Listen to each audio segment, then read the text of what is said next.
WrestleMania 32. I don't have a lot of great things to say about this show, honestly. In my opinion, this show is right around that mark with WrestleMania 29 and WrestleMania 27 as far as terrible PG era WrestleManias. Like, this show was just so underwhelming. So much of this show was the company telling us, oh, 100,000 people in the AT&T Stadium. That was primarily this show. The attendance figure was bigger and way better than the show itself, which is really disappointing. The booking of this show, I did not like at all. So many matches went too long. So many illogical winners. Matches that didn't even belong in the main card were there. Disappointments. This show was just a waste. It was a pretty accurate summary of 2016. The first bit of it, in my opinion, as far as the content we got, who was being pushed. It was just not the best to watch. This WrestleMania review is probably going to be the shortest one for a little while because I don't want to spend any longer than I have to talking about this show. So I'm just going to get right into it, guys. So we opened the ladder match, the IC title. Kevin Owens defending his title against Sami Zayn, Dolph Ziggler, Sin Cara, The Miz, and Zack Ryder. It was a fun way to open the show. During the entrances, they were showing all the 47 different announced teams. This match, some of the many sick spots in this match included Sami Zayn's suicide dive from the ring, through a ladder and onto the rest of the competitors. Another spot was Sin Cara getting pushed off a ladder onto the top rope before hitting a senton onto the rest of the competitors. That was cool. It's interesting in this match that Zack Ryder got booed every time the action was centered around him, which I found hilarious. This match was basically your typical ladder match. There would be a ladder spot, super kick, ladder spot, super kick, that kind of thing. Ziggler just doing kicks. It was, I like when they open shows with ladder matches or big multi-man matches. I think that's the way to go at WrestleMania. They didn't do that at WrestleMania 33, but at WrestleMania 32 they did it, so it was fine. We got Zack Ryder hitting an elbow drop, or as Michael Cole shouted, an elbow drop. Just cringe. In the end, The Miz climbed to the top of the ladder as arrogantly as possible, posing, before getting the title. Then out of nowhere, Zack Ryder runs up from behind, shoves him off the ladder, and Zack Ryder grabs the title.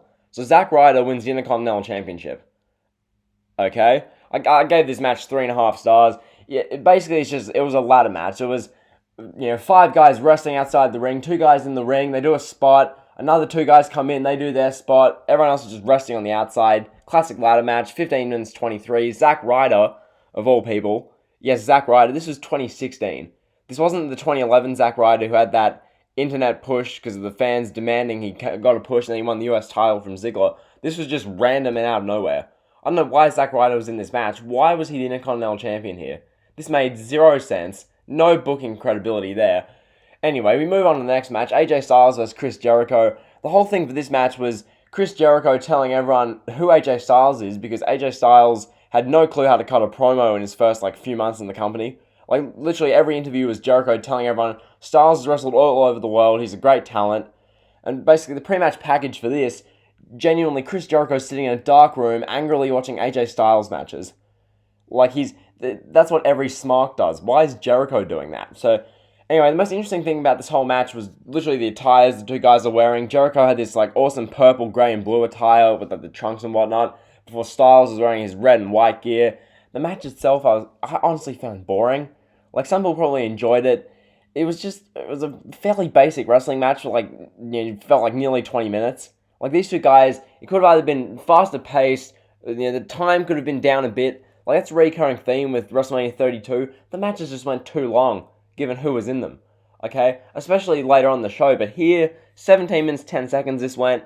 The action, at one point, Styles went for a flying forearm, but Jericho counted into a mid-air codebreaker. They got a 2 count. And then I'll just get to the ending, because it was an alright match. The ending, we got AJ Styles hitting a 450 splash on Chris Jericho. Styles ran over the apron and was gesturing to the crowd. Eventually, Jericho got up. Styles went for a flying forearm, but once again, Jericho counters into mid-air codebreaker. 1, 2, 3.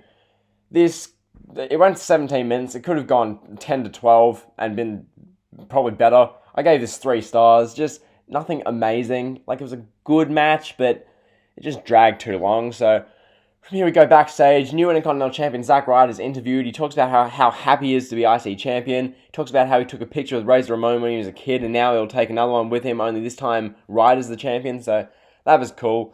Then we get a 6-man tag where the New Day, so Big E, Woods, Kofi Kingston, taking on the League of Nations. Sheamus, Rusev, and Del Rio, accompanied by King Barrett. Why was this on the show?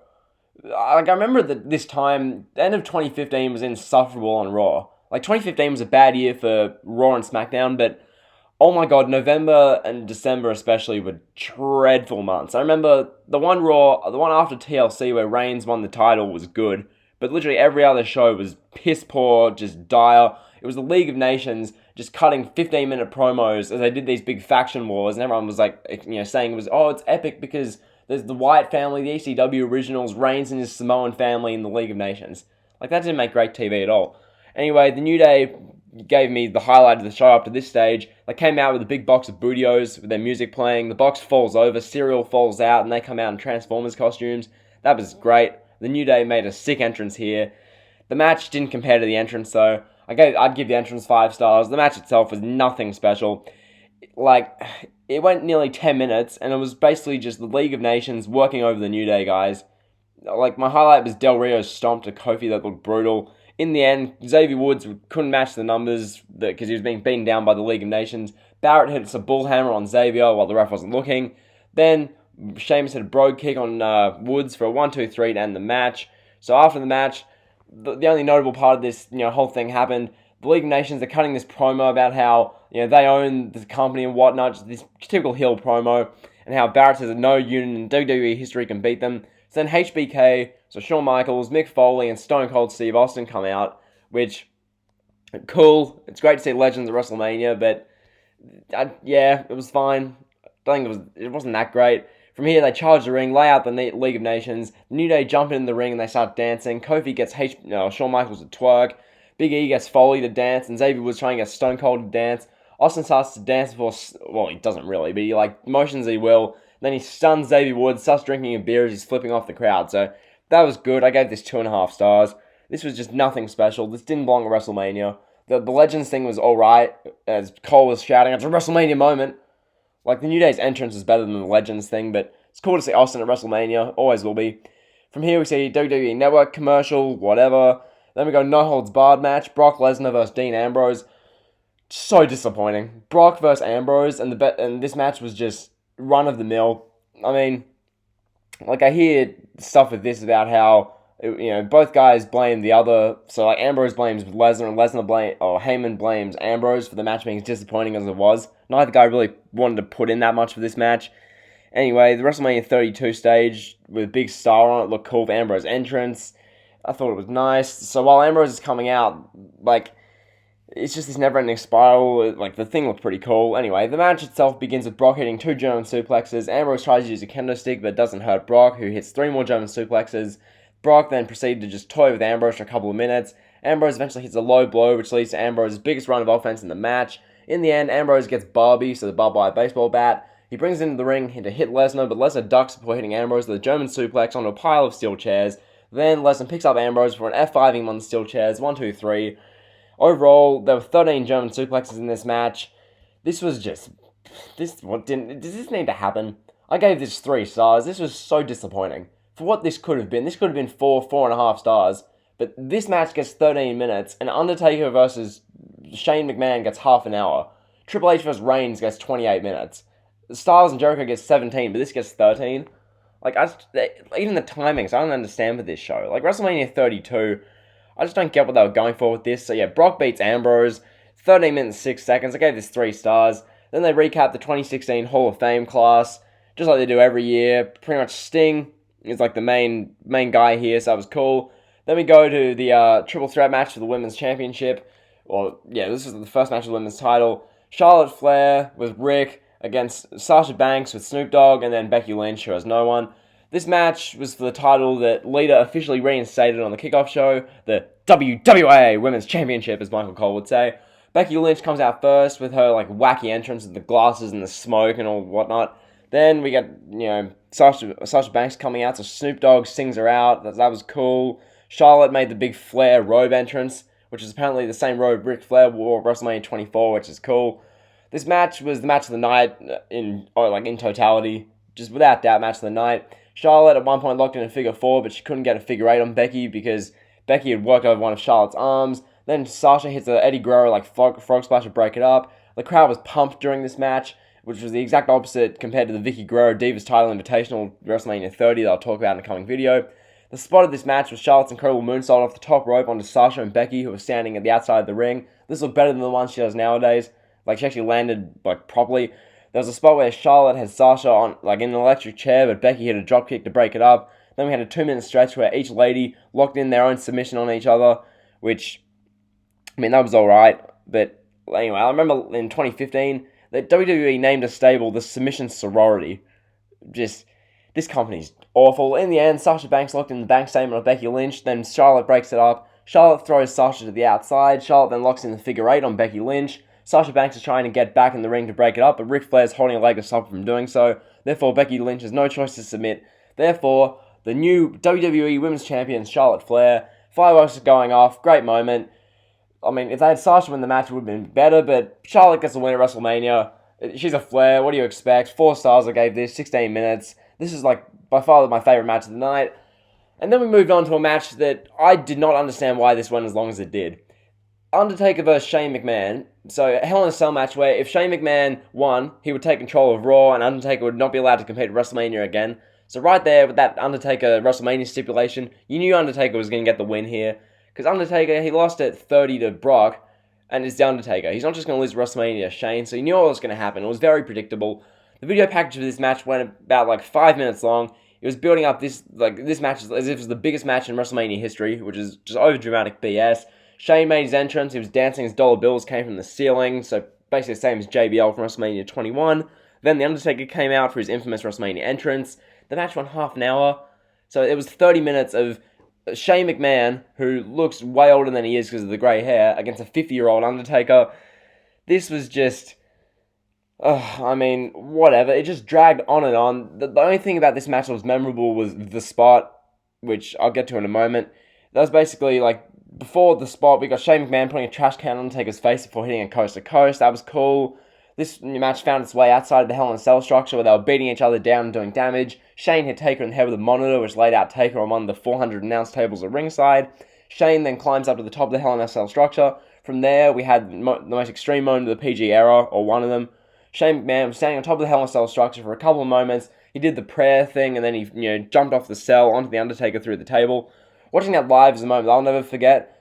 But Michael Cole, well, he ruined it. And it's I'll try and do a Cole impression, but I can't get his Meatloaf voice. But pretty much Cole said, "For the love of mankind, he just crashed through the table." Compared to, "By God, he's broken in half." Just Michael Cole is garbage. He is awful at commentary. From here, both guys stumble to their feet after being down for minutes. Taker grabs Shane and drags him into the ring. Taker then taps Shane on the cheek before picking him up and hitting him with a tombstone pile driver. 1, 2, 3. Undertaker beats Shane McMahon at WrestleMania. So Taker's now 23-1 at Mania. The last 10 minutes of this match were pretty good and entertaining. The first 20 minutes were just boring. It was just dragging on and on. This did not need to go half an hour. This could have been literally 15 minutes of 5 minutes of hard-hitting action, the big spot, sell the spot, and then have The Undertaker finish him off. That's what this could have been. Instead it went half an hour. No need for this. Basically, there's this 5-minute stretch now where the lights go purple. The Undertaker poses for what could have been his last WrestleMania match, but obviously it wasn't because he kept wrestling at WrestleMania. And following that, Shane McMahon was helped out of the arena by WWE officials. Shane gave a thumbs up, which made me breathe easier knowing that Shane isn't literally injured severely. I gave this match 2.5 stars because it did not need to go half an hour. It dragged way too long. That Shane spot was epic, but everything else was a waste of time. 30 minutes and 5 seconds this went.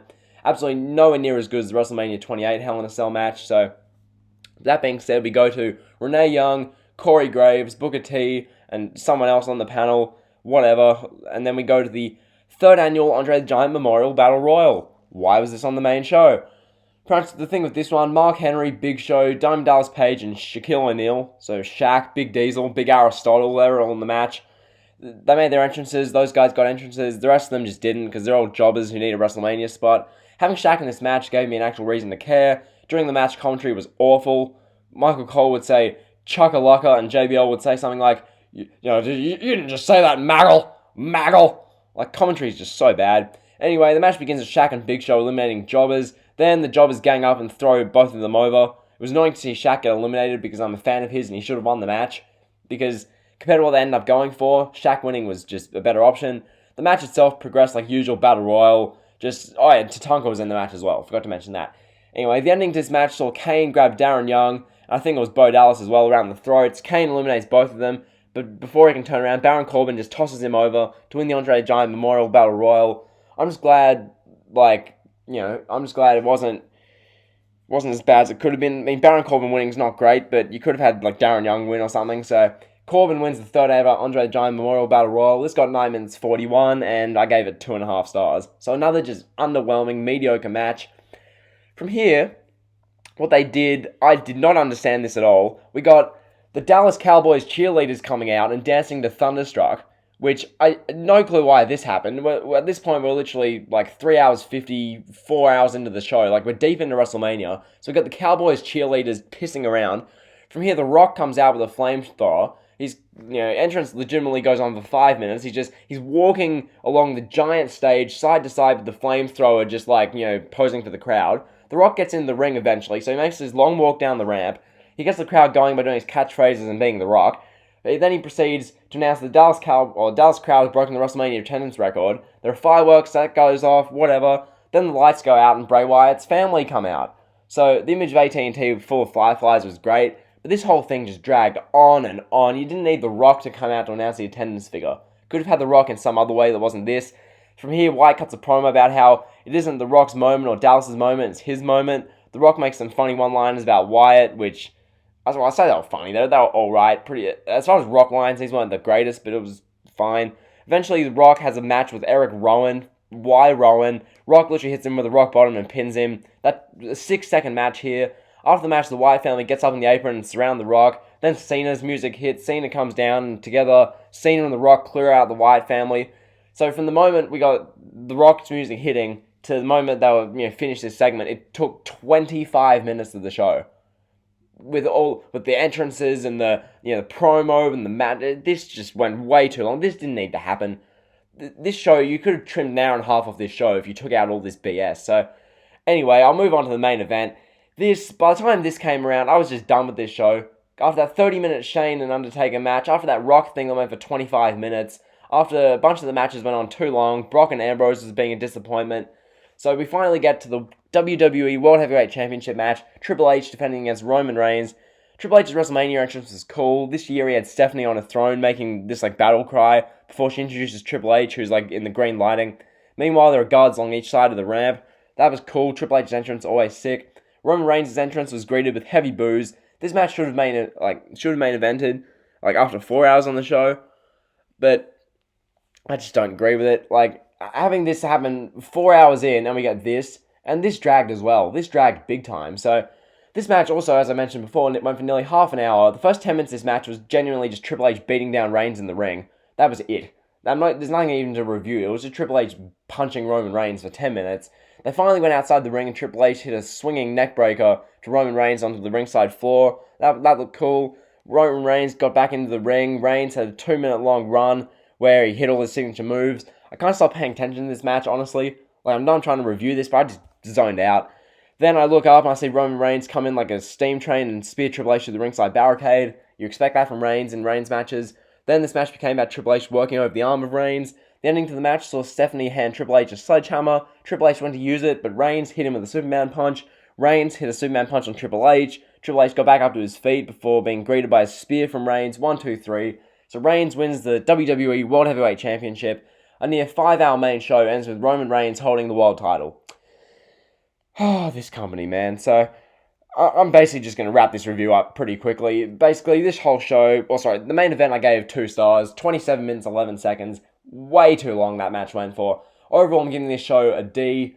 For WrestleMania, the moments are few and far between with this show. It's just, as I'm giving these ratings, I'm trying to be consistent with these ratings. I gave WrestleMania 34 a C- and 33 a C or a C+.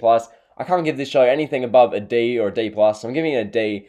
Basically, it had a few good moments, the sick bumps in the IC title ladder match, New Day's entrance, Legends beating up the League of Nations, The Rock's flamethrower, Shane jumping off the cell, but that was few and far between. When those moments are surrounded by disappointment, super long, boring matches and whatnot, I just can't get involved in the show.